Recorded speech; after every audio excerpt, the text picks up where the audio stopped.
Ça. Muriel Jourda, monsieur le député Paul Molac, monsieur le président du conseil départemental, monsieur David Lapartien, monsieur Loïc Chéné-Girard, président du conseil régional, est excusé. Il sera représenté par monsieur le député. Je tiens également à saluer madame Gaëlle Stricot, en qualité de présidente du pays de Pleuhermel, Cœur de Bretagne. Je tiens également à saluer la présence de monsieur Patrick Ledifond, président de Pleuhermel Communauté, mais également monsieur Jean-Luc Bléaire, président de Loos-Sabre-Seignante Communauté. Je tiens également à saluer chaleureusement la présence de notre maire honoraire, monsieur Jean Pelard, maire honoraire de la commune de Campénéac. Mesdames et messieurs les conseillers départementaux, mesdames et messieurs les maires des deux EPCI, nous sommes très heureux de vous accueillir et de pouvoir compter sur votre soutien. Votre présence nous honore. Mesdames et messieurs, mesdames et messieurs les directrices et directeurs d'école, représentants de la communauté éducative, mesdames et messieurs les présidents d'associations, et vous êtes nombreux aujourd'hui, je vous remercie. Mesdames et messieurs les agents municipaux, monsieur l'architecte, monsieur Guillou, et messieurs les artisans et les agriculteurs fournisseurs de la cuisine centrale. Mesdames et messieurs, chers enfants. Alors, tout d'abord, l'historique de ce projet, la genèse de ce projet.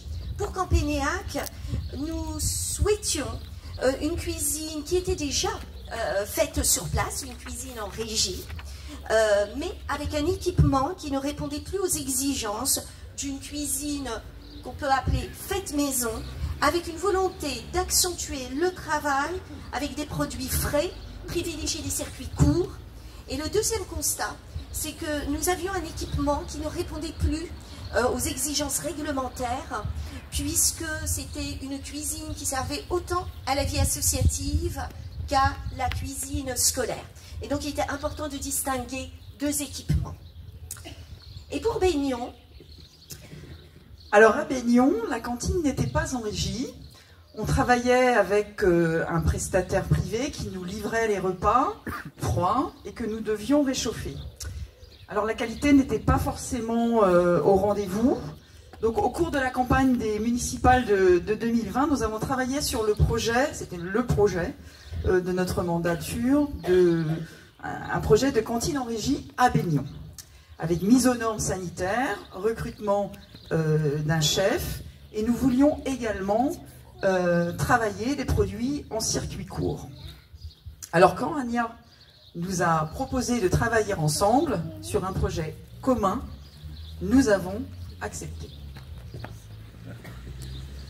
Nous avions donc un objectif commun, c'était de proposer des repas équilibrés, bien cuisinés pour tous les enfants de la commune, et amener aussi les enfants, les élèves, à découvrir d'autres saveurs, à les éduquer au goût, à éveiller leur curiosité gustative, mais également finalement culturelle.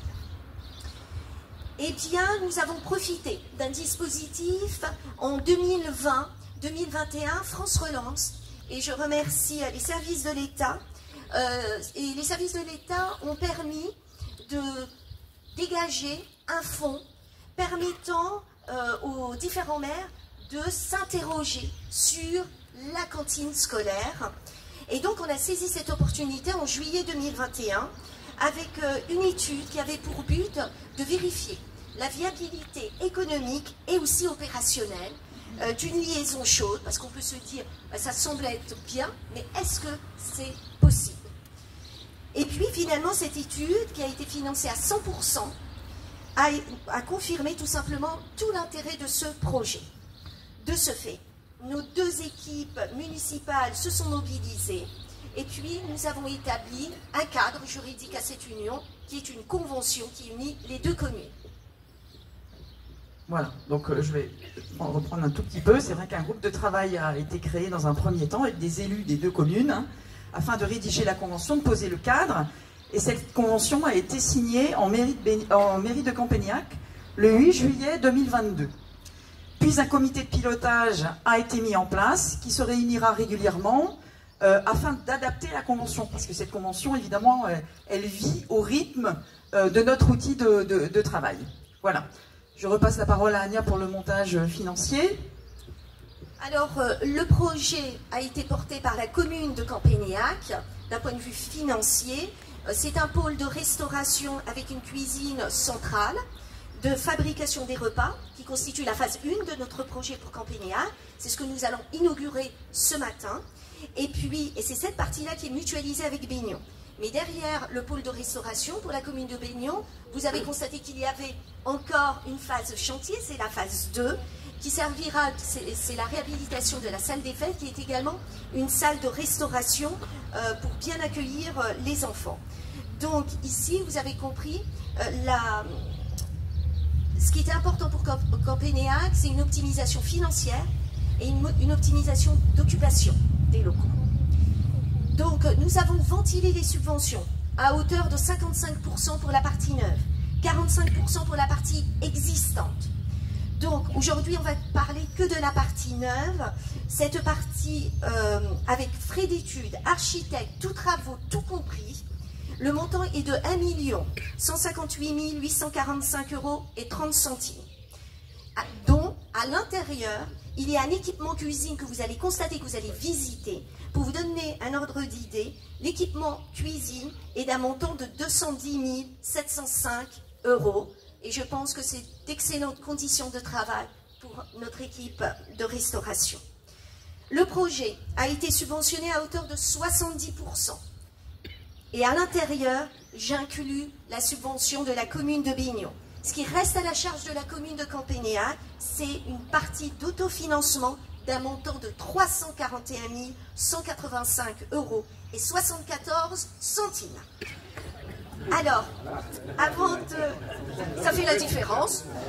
Alors, je souhaiterais tout d'abord, avant que la commune de Baignon puisse apporter des précisions sur comment elle a participé au financement, je tiens à remercier nos financeurs. Tout d'abord, Madame la sous-préfète, je tiens à vous remercier pour votre soutien, et je le dis, parce qu'il y a aussi beaucoup de Campénéacois et de Baignonnais, un soutien infaillible sur ce projet. Vous êtes venus déjeuner avec les enfants. Vous avez rencontré nos agriculteurs, nos fournisseurs. Vous avez cru en notre dossier et vous avez bien défendu notre projet. Et je tiens vraiment à vous remercier. Vous savez, ce moment où vous êtes venus, vous avez déjeuné, c'est marqué dans l'esprit aussi des élus et des enfants. Merci également à vous, Monsieur le Président, David Lapartien, pour votre écoute et votre soutien. Ce qui vous anime, Monsieur Lapartien, vous le dites souvent, conseil départemental, le pragmatisme. Le Morbihan, c'est le pragmatisme. Vous le dites très souvent, et bien là, vous avez face à vous une réalisation concrète au service de nos petits Morbihanaises et petits Morbihanais. Monsieur le député, vous représentez également le président, Monsieur Loïc Chéné-Girard. Je tiens à vous remercier pour la contribution également de la région. Et vous savez que les petits Bretons sont bien nourris avec de bons produits locaux grâce à ce projet. Maintenant, je propose à ma collègue Sylvie Ourmand d'apporter des précisions sur le financement de Baignon. Alors, bien évidemment, moi je m'associe à Ania pour les remerciements, hein, donc voilà. Alors, le montage financier. La commune de Baignon a participé à hauteur de 20% sur la partie études et travaux, soit 110 000 €. Et à hauteur de 40% sur l'équipement de cuisine. Nous avons aussi participé, fait moitié-moitié, pour l'acquisition du matériel informatique. Par ailleurs, Baignon, forcément, il y a 12 km, a acheté une camionnette et des norvégiennes qui permettent au plat de Campénéac de partir chaud et d'arriver sans avoir perdu 1 degré à Baignon. Donc ça, c'était l'investissement pur du côté de Baignon. Voilà pour le montage financier pour la partie de Baignon. Cette cuisine centrale, c'est l'union de femmes, d'hommes, pour le bien-être alimentaire des enfants. Ce sont aussi des rencontres, des réunions de chantier, tous les mercredis, 9h30, avec Monsieur Guillou. Et nous avons entamé un début des travaux en février 2024, vraiment le démarrage des travaux, et une sortie des plats, des premiers plats en liaison chaude, le lundi 25 février 2025. Eh bien, Monsieur Guillou, je tiens à vous remercier pour votre écoute attentive, pour ne pas dire ces derniers temps un petit coup de téléphone tous les jours, voilà, petit rythme. Une réunion de chantier symboliquement, il y a le casque parce que ça nous dit beaucoup. Je tiens à saluer toute l'équipe de chantier, c'est-à-dire Monsieur Joël Baduel, adjoint aux travaux de la mairie de Baignon. Merci vraiment pour votre présence constante. Merci Sylvie, tu étais au rendez-vous. Je tiens à remercier aussi Monsieur Pierre Noël, adjoint aux travaux, premier rang, qui s'est beaucoup investi sur... il n'a raté aucune, ou quasi aucune, peut-être une et encore. Je tiens à remercier aussi Monsieur Pascal Savine, adjoint aux finances d'investissement, qui était également présent. Je salue également Madame Nolwenn Lemoigne, adjointe aux affaires scolaires, Madame Sandra Dragon, conseillère municipale, et également Madame Chantal Grandvalet. Chantal, où es-tu? Bon, voilà, premier rang, conseillère municipale, et je tiens également aussi à remercier Madame Chantal Largeau, qui venait aussi compléter, puisqu'elle a cette sensibilité sur la thématique de la sécurité. Donc voilà, je tiens à remercier toute cette équipe qui s'est beaucoup investie, réunion de chantier. Je me souviens, Monsieur Guillou, à la première réunion, vous nous avez indiqué, bon, il va y avoir des petites réunions de chantier, oh, peut-être l'adjoint aux travaux, ce sera suffisant. Je ne lui ai pas dit, j'ai rien dit, je lui ai dit, il va nous voir régulièrement. Et puis finalement, on a créé ce copil. Et je pense que ça se passe très très bien. Merci encore. J'ai beaucoup appris à vos côtés. Je tiens à remercier également l'ensemble des artisans investis. Cet équipement, c'est 13 lots. Et pour moi, c'est important. Ils se sont beaucoup investis. Donc je me dois de les citer. Lot numéro 1, c'est VRD, Voirie Réseau Divers, par l'entreprise Colas. Lot numéro 2, Le Chêne Construction, Démolition Gros Œuvre. Le lot numéro 3, c'est l'entreprise Tétio, Bardage Bois. Lot numéro 4, CEO, Étanchéité. Lot numéro 5, Atlantique Ouverture, ouverture extérieure. Lot 6, entreprise Ridoré pour les ouvertures intérieures. Lot 7, c'est l'entreprise Romoris pour le cloisonnement. Je salue également le lot numéro 8, Lebel, entreprise Lebel, revêtement de sol. Le lot numéro 9, c'est l'entreprise Koyak pour les plafonds suspendus. Le lot numéro 10, l'entreprise Marguet pour la peinture. Le lot numéro 11, je pense d'un point de vue de l'assiduité incontournable. À un moment donné, on s'est dit, c'est peut-être un élu. C'est le lot numéro 11, entreprise Picard Électricité. Donc, on salue cette entreprise qui nous a beaucoup conseillé aussi. Merci beaucoup. Lot numéro 12, entreprise Roquet Chauffage, traitement d'air, qui s'est beaucoup également investi. Lot numéro 13, entreprise Boniti Rock pour tout l'équipement de cuisine. Si l'équipement, si tout s'est bien passé, c'est grâce à ces réunions de chantier où les artisans étaient présents, c'était constructif, on s'est écouté et on a bien avancé avec notre architecte, Monsieur Guillaume. Alors maintenant, quel projet, quelle originalité, qu'est-ce qui a pu animer notre engagement? Alors effectivement, c'est un projet quand même pour le moins original, Ania. 2 communes, 2 EPCI différentes. Hein, ça c'était nouveau, c'est pas commun. Et c'est vrai que bah voilà, ça nous a permis, à l'échelle du pays finalement, hein, donc ça nous a permis aux uns et aux autres, je dirais, de nous connaître. Première originalité, 2 maires nouvellement élus en 2020, 2 équipes renouvelées à 90% qui ne se connaissaient pas et qui ont dû apprendre à travailler ensemble, et ça a été, je dois dire, très facile. Et puis une mutualisation des compétences, parce que nous mettons Baignon, mais 2 agents à disposition qui partent de Baignon à 7 h le matin avec le camion, et Campagnac en fait autant, et puis un chef qu'on va vous présenter dans un instant. Voilà. Alors effectivement, c'est un projet pragmatique, Président. En dehors des découpages administratifs, en dehors des clivages école publique, école privée, c'est des élèves de Campagnac, c'est des élèves de Baignon autour du même repas. Et ça, pour nous, ça a beaucoup de sens. C'est aussi l'optimisation des deniers publics dans un État lourdement endetté. Des subventions pour un projet mutualisé. C'est aussi une optimisation financière en termes de finances de fonctionnement, avec la création d'un emploi mutualisé avec M. Stéphane Echel, qui est chef de la restauration, et mutualisation aussi des heures d'agents de restauration en charge du nettoyage de la cuisine centrale après le service.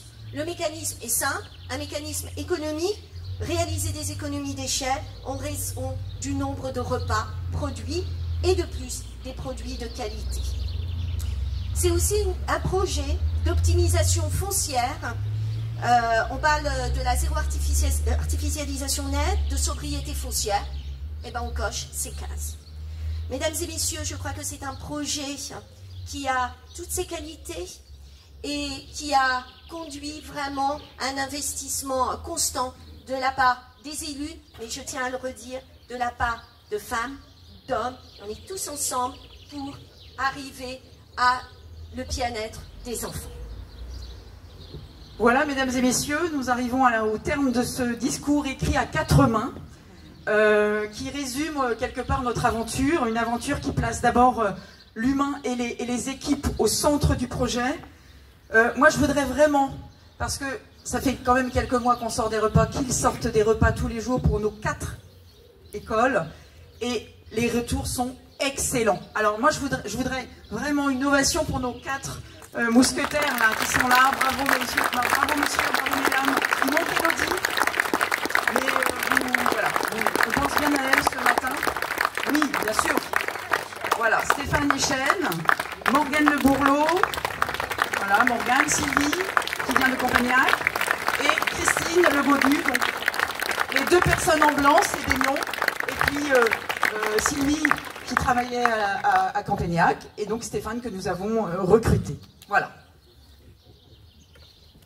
Alors, à présent, je vais laisser la parole. Alors, en termes d'organisation, nous allons convier nos officiels à venir partager leur avis sur le projet. Et puis ensuite viendra la période, en tout cas la phase inaugurale, avec le ruban républicain. Et j'inviterai évidemment les enfants, parce que c'est votre projet, à nous rejoindre. Et puis, évidemment, il y a une plaque d'inauguration pour marquer cette mutualisation. Et enfin, nous allons nous organiser pour des petits groupes, afin que vous puissiez visiter au fur et à mesure, pendant le cocktail, l'équipement. Et donc, avec l'équipe de restauration, avec monsieur l'architecte, monsieur Guillou, mais également avec les élus. Alors, mesdames et messieurs, je convie madame la sénatrice Muriel Jourda, et puis ensuite nos 2 présidents de PCI. Merci Ania, merci Sylvie.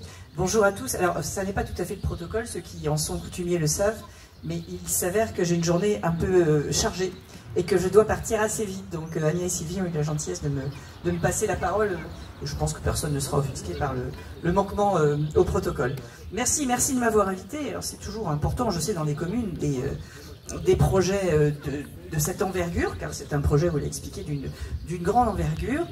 C'est important, je n'y reviendrai pas beaucoup, parce que pour moi ça tombe un peu sous le sens de permettre aux enfants d'avoir des repas de qualité, des repas variés, si possible avec des produits locaux. Ça n'est pas toujours possible en termes d'approvisionnement, mais je crois que vous avez réussi à le faire, si je le comprends bien, parce que vous avez fait beaucoup allusion aux agriculteurs, et ça tombe presque sous le sens, en réalité, d'arriver à faire cela. Vous y êtes arrivé, et bravo à vous. Moi, ce que je retiendrai peut-être plus de ce projet, c'est une chose qui me tient à cœur, c'est la liberté qu'on doit donner, me semble-t-il, aux collectivités de pouvoir travailler ensemble comme elles l'entendent.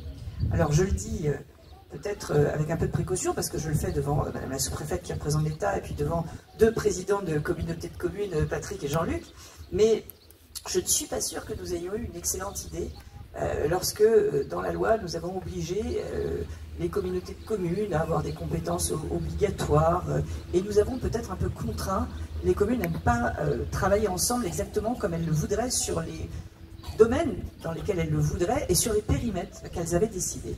Et je crois que, en termes, ne serait-ce que de gestion de l'argent public, et ça vous l'avez dit l'une et l'autre, et je crois que c'est important, à une période où on a bien vu que l'argent malheureusement se faisait rare, enfin, en réalité il se fait rare depuis assez longtemps, mais on vient de s'en rendre compte. Et en réalité c'est important de laisser les collectivités s'organiser au mieux de leurs intérêts avec des projets qui financièrement sont mutualisés et qui correspondent aux besoins qu'ils peuvent avoir. Comme vous le savez, au Sénat, on fait la loi, comme à l'Assemblée nationale. Le droit, c'est un outil au service de nos projets. Il ne faut pas le voir autrement. Et je pense que le meilleur service que nous puissions nous rendre à tous, et singulièrement aux collectivités, puisque nous parlons de ça ce matin, eh bien, c'est non pas de donner des cadres rigides dans lesquels nos projets doivent rentrer, mais de donner des outils souples pour que les projets puissent se réaliser. Et je pense, mais je reviendrai, mesdames, parce que là, je suis navrée, mon emploi du temps est extrêmement difficile, et je voulais être là quand même ce matin, véritablement. Et je suis sûre qu'on l'aperçoit par ces fenêtres, c'est un très beau projet. Et puis, il est aujourd'hui en service.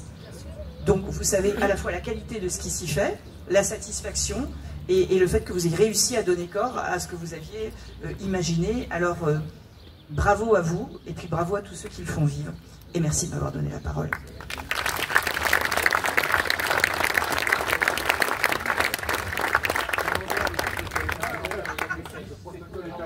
On va faire quelques entorses au protocole. Chers tous, puisque j'ai une autre inauguration à Cadin, puisque bon, j'ai la chance d'avoir une grande circonscription, mais c'est un peu de, si vous voulez, de trajet. Donc je remercie évidemment mes collègues élus de me laisser parler. Alors c'est un projet exemplaire. C'est un projet exemplaire d'abord pour l'implication des élus, parce qu'on entend beaucoup de choses sur les élus, et certaines fois d'ailleurs, certains défraient la chronique en passant à la télé pour des choses peu recommandables, mais la plupart de vos élus travaillent bien, sont impliqués et font des projets. Et ça je crois qu'il faut le souligner, parce que si on a une vitalité aussi et un bien vivre dans nos communes, c'est parce que vous avez des gens dans les communes qui font beaucoup de choses pour l'animation, etc. Mais vous avez aussi des élus qui bossent bien. Autrement, ça ne fonctionnerait pas. Donc ça, je tiens à le dire parce que j'entends beaucoup de choses et je trouve que quelquefois, ce n'est pas à juste titre. La deuxième chose, c'est ce qu'il faut savoir que dans certaines familles, malheureusement, le seul repas que l'on fait équilibré, c'est celui du midi quand on mange à la cantine. Donc c'est vraiment une œuvre particulièrement utile. De plus, on essaye, alors je remercie Monsieur le Président parce qu'avec la région nous avons mis en place une centrale d'achat qui nous permet effectivement de développer les circuits courts et de nous approvisionner auprès de nos agriculteurs. Et ça c'est quelque chose que l'on fait au niveau de toute la Bretagne, ce qui montre qu'on est capable de nous mettre d'accord parce qu'on a un but, et le but c'est toujours celui de favoriser l'intérêt général.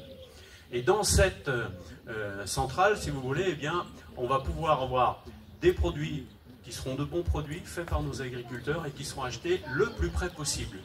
C'est le but que l'on a, tout simplement aussi pour mettre en place une loi qui a été votée dès 2016 et qui est revenue, c'est la loi Egalim avec les 20% de bio et les 50% de produits sous label, on va dire. Donc ça, c'est bien. Ça oblige aussi quelque part à les personnels de cuisine, ils reviennent à quelque chose où ils font eux-mêmes la cuisine. Et ça, je crois que c'est bien aussi parce que c'est apprendre aux enfants à avoir le goût, à avoir aussi des bons produits, bien travaillés. Et quelquefois, je le dis, que serait la cuisine si on était tous au McDo, franchement. Et heureusement qu'on continue à faire de la bonne cuisine. D'ailleurs, la France et l'Italie sont les deux pays les plus réputés au monde, justement pour leur cuisine. Donc je crois que c'est important. Ça a été possible parce que vous vous êtes engagés. Vous et votre conseil municipal. Alors effectivement, on avait encore des subventions en nombre et donc ça vous a bien aidé. Et j'espère qu'effectivement, ce type de projet, bon il y en a d'autres qui se font dans le territoire, eh bien sont des projets utiles, des projets qui vont véritablement améliorer les choses pour nos concitoyens. Donc merci à tous Et puis je suis désolé, je suis obligé de vous laisser. Alors, ce que je vous propose, avant votre départ, monsieur le député, comme il n'y a plus de protocole, on va assouplir les choses. On va couper le ruban républicain avec nos officiels. J'appelle les enfants. C'est votre projet aussi. Et puis on va passer à la plaque d'inauguration et après on finira avec les discours. Voilà.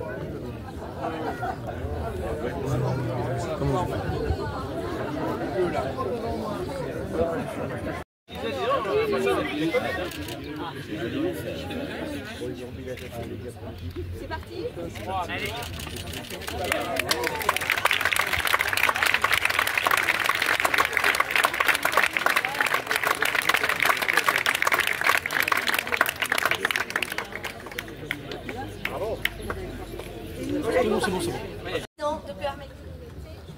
Merci Ania.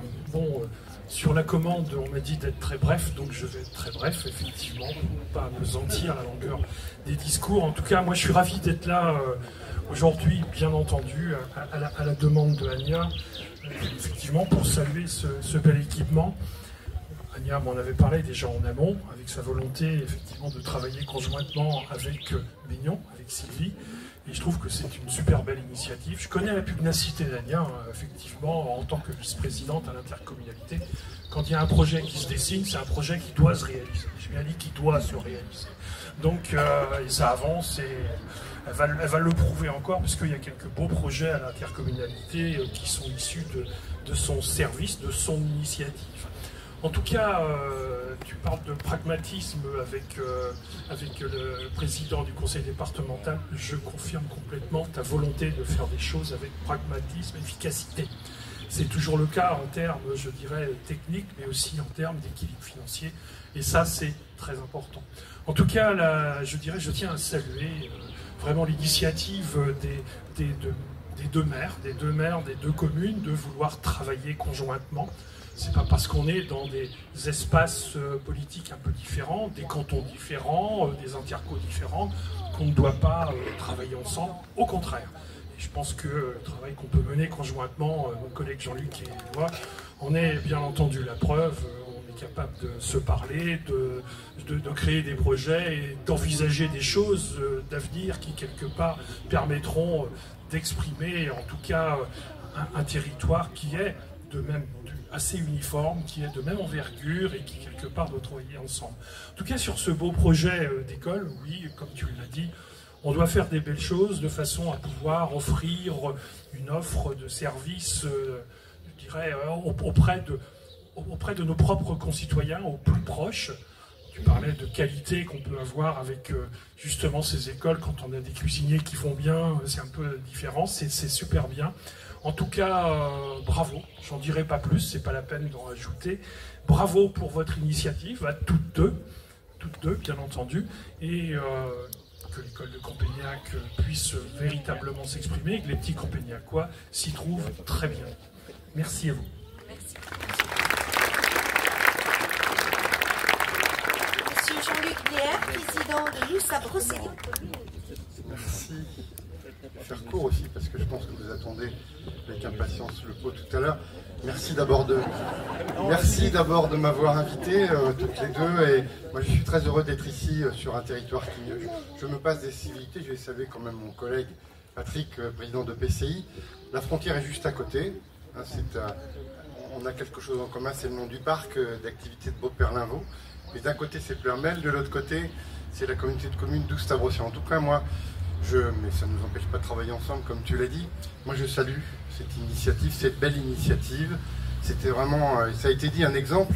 C'est un exemple aussi dans le contexte aujourd'hui de nos contraintes budgétaires, hein, puisqu'il y a des économies d'échelle qui sont faites, et c'est une bonne gestion des deniers publics. Je crois que c'est important de disposer d'équipements de la sorte de proximité entre les deux communes, pour le coup, avec une participation, j'allais dire intercommunale, mais intercommunautaire. C'est deux communautés de communes sous l'égide des maires qui travaillent ensemble.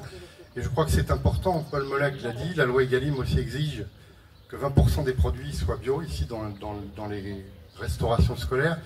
Et je crois que la restauration scolaire, elle participe aussi de l'éducation alimentaire des enfants, de la qualité nutritionnelle qu'on peut proposer, vous les cuisiniers et cuisinières que je salue, parce que bien manger c'est important pour l'équilibre psychologique, psychologique, physique, et aussi pour la capacité d'apprentissage. Quand on mange bien, on est aussi plus performant sur le plan intellectuel. Donc bravo à cette initiative. Sur le reste aussi, moi je suis très attaché, comme beaucoup de présidents de PCI, à des actions de proximité. Et ici, vous pourrez travailler de manière proche avec les produits locaux, avec les agriculteurs locaux.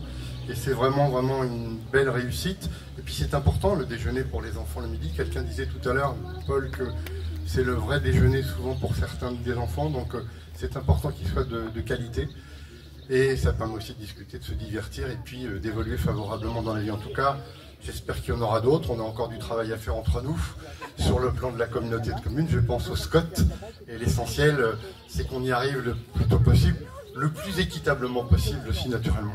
Voilà, je vous remercie encore. Bravo à tous, bravo à vous. C'est vous les artistes, hein. Bravo pour le futur. Merci.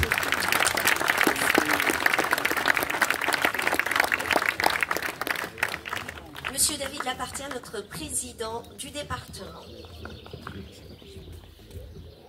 Merci, mesdames les maires. Vous avez rappelé le protocole, donc je ne vais pas le faire. Bonjour à toutes et à tous. Et merci de m'inviter ici à Campéniac pour ce projet entre vos deux communes. J'y viens et j'y reviens avec plaisir. Alors, j'y suis venu dans des circonstances beaucoup plus douloureuses, il y a 2 ou 3 ans de cela. Et puis, on y est venu dans des circonstances beaucoup plus heureuses pour faire d'autres inaugurations ici. Et ça montre le dynamisme de nos communes partout sur le territoire du Morbihan. Alors, moi, j'avais 3 messages finalement à vous délivrer. D'abord, le premier, c'est vous féliciter toutes les deux, mais à travers vous, vos conseils municipaux aussi, pour finalement ce projet qui répond à une attente locale. Et vous avez su mutualiser parce qu'il y a effectivement des effets d'échelle, des effets de seuil quand on fait de la cuisine et de pouvoir travailler finalement dans un périmètre le plus pertinent avec des équipes qui sont mobilisées, avec, ça a été rappelé, des circuits courts. Et c'est quelque chose qu'on encourage naturellement. Et ça a été aussi dit, bien sûr, pour nos enfants, on veille tous dans nos communes à ce que le moment de restauration scolaire soit un moment agréable, ce qu'on mange soit bon. Vous savez, j'ai 3 filles qui commencent un petit peu à grandir, mais dont une est encore en maternelle et les autres au collège. Et le sujet, quand je les emmène à l'école le matin, c'est souvent quand même qu'est-ce qu'on va manger ce midi. Et donc, ah oui, puis au collège, l'autre collège, ils mangent ça. Donc, bon, il y a toujours un peu on regarde ce qu'on mange, et c'est vraiment important pour nos écoliers de bien manger. Alors, bon, c'est vrai que c'est les frites tous les jours, parfois ils préféreraient, mais il faut quand même que ce soit un peu plus équilibré. Je sais aussi que vous avez une diététicienne, je crois, qui est intervenue aussi dans ce projet, et donc pour faire des choses tout à fait équilibrées. Mais bravo pour cette initiative. Ce que nous voyons, c'est quand même que beaucoup de communes se réapproprient aussi ce moment important pour l'ensemble de nos jeunes, qui est celui de la restauration scolaire, dans une logique aussi de filières courtes, de valorisation des savoir-faire. Et il y a du savoir-faire local, il y a des filières courtes aussi locales. Et Paul Molac l'a dit tout à l'heure, bon, avec la région, on n'est pas d'accord sur tout. Mais il y a quand même, on sait toujours travailler dans l'intérêt, on va dire, des concitoyens. Et plus sur ce dossier-là, par exemple, ou sur d'autres dossiers, mais on a jugé qu'il était important que nous ayons ensemble un groupement de commandes à l'échelle régionale aussi, pour l'approvisionnement de nos collèges, de nos lycées, et pour faire en sorte que nous n'allions pas acheter parfois à l'autre bout de la France, de l'Europe ou du monde, des produits que finalement nous consommons ici. Et ce groupement que nous avons fait ensemble porte aujourd'hui ses fruits. Et donc ça veut dire qu'on sait travailler de manière collective, à une échelle un peu plus grande, mais comme vous le savez vous le faire, à une échelle ici beaucoup plus locale. Donc félicitations pour ce projet. Deuxième message, c'est très heureux parce que j'ai regardé le taux de financement. Alors je sais qu'Ania, vous savez, Ania est précise. On a vu tout à l'heure les 74 centimes. J'ai d'ailleurs demandé à Paul Molac, je dis c'est vous qui avez donné les 74 centimes. Bon, c'était une blague entre nous naturellement. Mais il n'empêche que Ania est toujours précise et elle connaît les dispositifs départementaux par cœur. Et donc elle sait aussi, avec sa collègue maire ici, comment optimiser les subventions, parfois saucissonnant un petit peu l'affaire. Et donc pour déplafonner les plafonds, c'est le cas de le dire. Et j'ai regardé que sur le projet en lui-même, plus l'amélioration aussi de la salle de restauration scolaire pour qu'il y ait moins de bruit, parce qu'on sait bien que quand on travaille aussi, je voudrais saluer les agents qui sont en restauration scolaire, le soir, on est content quand il y a un peu moins de bruit. Et donc, quand on a des bâtiments qui réduisent le bruit, je pense que c'est toujours important, mais la globalité, c'est à peu près 1,8 million, et 657 000 € de subventions départementales, donc 35%. Donc on est très très heureux d'avoir pu accompagner à une telle hauteur tout cela. Et ça me fait basculer un peu sur le troisième point, parce que je vois beaucoup de maires devant nous, et beaucoup me disent la question, alors vous allez réactiver les subventions, parce qu'on a un peu suspendu l'affaire. La situation est quand même particulièrement difficile au niveau national, vous le voyez, et les départements sont les strates de collectivité qui baissent le plus, puisque les départements en France, en 3 ans, ont perdu 97% de leur marge, enfin de leur autofinancement. 97%, alors que les régions, les communes, ça s'est à peu près stabilisé. Bon, ça ne veut pas dire que ça roule sur l'or partout, mais les départements, on leur a transféré énormément de choses. Et encore là, il vient d'être créé le RSA à la source. L'idée peut sembler ambitieuse, intéressante, mais il n'y a plus besoin de le demander, il tombe automatiquement. Le mois dernier, c'est 12,9% d'allocataires en plus, donc ça va nous faire 10-15 millions de dépenses supplémentaires à l'année, par exemple. Et puis, on a augmenté les droits de mutation, ce qu'on ne voulait pas trop faire, mais on n'avait pas le choix, dans l'idée quand même de réactiver les subventions. Mais le principe de mise en réserve voulu par l'État, ce qu'on appelle le DILICO, nous consomme 100% de ce qu'on touche en augmentation de droits de mutation. Donc la situation est quand même particulièrement complexe, elle devient presque hors de contrôle. J'étais à l'Assemblée des départements de France la semaine dernière, un certain nombre de mes collègues, certains avaient même 60 millions de dettes à la CAF, ils ne sont plus en capacité de payer le RSA. Donc, pour dire, parce que c'est vrai qu'on entend les finances publiques, je pense qu'à l'échelle nationale, globalement, on vit au-dessus de notre train de vie, ça aura des répercussions locales. Et ce qui me gêne quand même particulièrement, c'est que dans toutes nos communes, il y a énormément de projets qui sont faits aussi avec des subventions conséquentes en fait du département. Alors aujourd'hui c'est bien parce que nous les inaugurons, ça n'a pas un effet immédiat. Sauf que le fait d'avoir pour l'instant été obligé de suspendre une partie, et notamment le PST, et que nous ne soyons pas en capacité pour l'instant de le remettre en œuvre, va avoir des effets quand même à court, moyen terme. Et je ne peux pas aujourd'hui promettre que nous puissions relancer ça, eu égard à la difficulté dans laquelle nous nous trouvons, alors qu'on avait quand même, depuis le début du mandat, renforcé significativement les aides aux communes, parce que la situation financière était somme toute assez bonne et le permettait. Et en fait, c'est la violence du choc qui est importante, c'est-à-dire que des fois on voit les situations se dégrader, mais nous, elle est passée d'une situation qui était bonne à une situation très bonne, et là, elle passe d'un coup à une situation très difficile. Donc, très heureux que vous ayez pu bénéficier de cela. Hier, j'inaugurais une crèche à Surzur où on a mis aussi 450 000 €. Il y a beaucoup de projets qui sortent aujourd'hui. Mon souhait quand même, c'est que nous puissions avoir une situation un peu meilleure et qui permettent de réactiver ces subventions ô combien importantes et dont vous avez la main ensuite. C'est vous qui décidez quels sont les projets que vous voulez financer. Et là, vous avez décidé d'un projet qui nous semble vraiment très très utile. Et merci en tout cas de cette invitation. J'avais noté ça dans mon agenda depuis longtemps. Et donc merci de cette invitation et bravo à toutes celles et ceux qui se sont mobilisés pour cette belle réussite.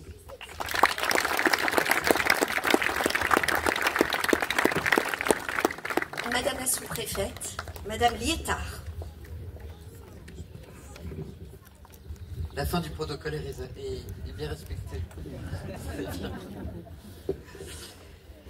Mesdames les maires, puisque aujourd'hui vous êtes deux, et je dirais les deux héroïnes du jour, c'est important, on a suivi ce projet, oui, tout le monde, bien sûr, on a suivi ce projet avec grand intérêt, c'est un projet exemplaire à plein de points de vue. Ce projet, il est né lors de la dernière campagne électorale, et d'un constat, le mécontentement des parents, mécontentement dû à la qualité des repas. Et effectivement, les repas pour les enfants, c'est important. C'est parfois, effectivement, comme ça a été dit, le seul repas qui est pris dans la journée. Et donc, vous avez d'emblée compris et vu, effectivement, l'importance de ce sujet. Votre équipe a été renforcée par une diététicienne que je sais pas... Voilà, indépendante. Et qui est venue, effectivement, élaborer les repas en tenant compte de la loi Egalim, ce qui est également important, avec une démarche participative, la mise en place d'un comité de pilotage qui est exemplaire dans sa composition et qui en assurait le bon déroulement, avec des représentants des parents d'élèves, d'élus, des agents municipaux, des équipes pédagogiques, une diététicienne, on l'a dit, qui a accompagné jusqu'au bout, effectivement, et je suppose que vous continuez à accompagner ce projet. Vous avez pu élaborer des menus pour un équilibre alimentaire en s'appuyant sur l'enquête qui a été menée auprès des familles de Campéniac et de Baignon. Donc, tout a été vraiment fait de façon exemplaire. Conception des repas, amélioration de l'acoustique également, parce que les enfants, c'est quand même... Et pour avoir mangé à la cantine, j'ai trouvé... On était à une table de petites filles, c'est quand même sacrément pipelette. Donc, moi qui n'ai eu que des garçons, j'étais assez peu habitué à la chose. Mais ça laisse des souvenirs. Avec effectivement, en allant au-delà, comment les occuper pendant la pause méridienne. C'est-à-dire une fois qu'ils ont mangé, il faut effectivement s'occuper de nos chers chérubins. Un approvisionnement en circuit court avec des produits locaux dans l'assiette des écoliers. 3 agriculteurs. Et je dois dire que là aussi, c'est un grand souvenir quand les enfants ont crié Monsieur Carotte ou Monsieur qui vous livre les légumes. Monsieur Carotte. Et puis effectivement, les légumes, pommes avec une autre entreprise. Et puis des yaourts bio. Monsieur Yaourt également, je ne sais pas s'il est là. Monsieur Pressard. Donc c'est dans la salle effectivement polyvalente chaque jour que sont servis environ 160 repas, ce qui n'est pas mince, préparés sur place par le personnel communal. Vraiment merci beaucoup pour votre investissement, c'est remarquable. Et la surveillance des enfants, c'est vous-même qui les assurez. Le nombre important de repas nécessite 2 services chaque midi et une répartition des enfants dans 2 salles. Nous avons effectivement jugé votre projet exemplaire et nous l'avons suivi avec grand intérêt. Et vous avez obtenu de la décile pour un montant de 211 500 € et en DETR en 2023, 40 000 €. Alors je peux juger parfaitement la qualité du restaurant scolaire puisqu'effectivement je suis venu. Alors c'était le jour d'un repas végétarien, je me rappelle encore du menu. Carottes râpées, brocolis, yaourt. Mais je dois dire que voir les enfants se régaler des brocolis, ça restera quand même dans ma mémoire. Je salue... J'ai tendance à dire effectivement que la différence entre le possible et l'impossible, c'est la détermination. Vous êtes vraiment 2 élus très déterminés. Et je dois dire que ça force le respect. Donc je souhaite un très long avenir au restaurant scolaire et bien évidemment aux enfants qui participeront au repas. Je vous remercie.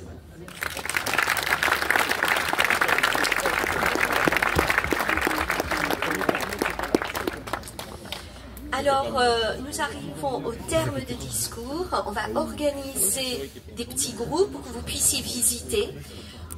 Pendant ce temps-là, les personnes, parce qu'on ne peut pas tous rentrer, vous comprenez aisément, donc vous allez bénéficier du cocktail pendant cette petite attente, mais on va enchaîner. J'invite Monsieur Stéphane Echen pour quelques petits mots, et puis en termes d'organisation, et merci parce que le cocktail, c'est vous, fait avec beaucoup de cœur. Eh bien, bonjour à tous. Moi, je tenais faire un petit mot de remerciement à Madame Ourmand et Madame Renaudy, déjà de m'avoir embauché, de me faire confiance. Je remercie également le COPIL aussi, parce que nous travaillons ensemble régulièrement. Depuis l'ouverture, on se voit toutes les semaines, tous les mercredis après-midi. Je remercie tous les agents aussi, donc Sylvie Kemasconde est responsable aussi de la restauration sur Campéniac. Il y a Morgane aussi qui est responsable de la restauration sur Baignon et qui est en production froid ici sur la cuisine centrale. Il y a Christine aussi qui est agent polyvalent à Baignon et qui est également responsable de la qualité et de l'hygiène ici à Campéniac. Nous remercions aussi Elodie et Marie-Yvonne qui sont avec nous aussi pour produire et encadrer les enfants. Donc comment ça va se dérouler? Mais on va rentrer déjà par petits groupes. Hein. Vous serez accompagné toujours d'un agent de restauration. Comme ça, si vous avez des questions à nous poser, eh ben, on vous y répondra agréablement. Et après, vous pourrez profiter du cocktail.